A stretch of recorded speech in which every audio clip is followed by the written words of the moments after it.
Turn the bottom plate up, then flip over. Fix it with screws. Turn the shaft down and put on the main board.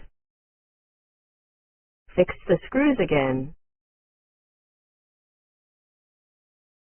If the door frame gap is a little larger, then we could add an extender unit.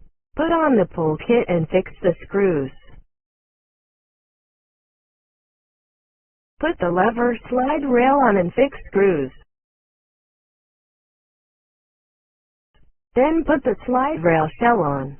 Put on the locator and install the side cover.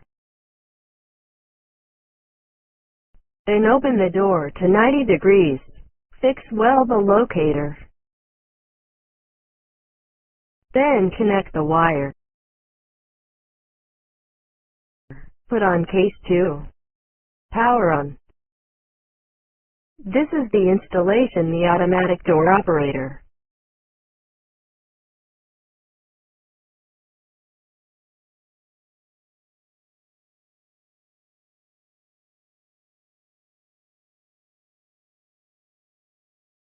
Push arm demo. Pull arm and push arm are only different accessories, while installation method is the same. The push arm comes with extender. When the door width and door gap are too small, you can add this component. Now install the push arm and tighten the screws. Then install the other end of the push arm. Open the door 90 degrees and tighten the screws. Power on. Then just cover the outer case. This is the installation, the automatic door operator.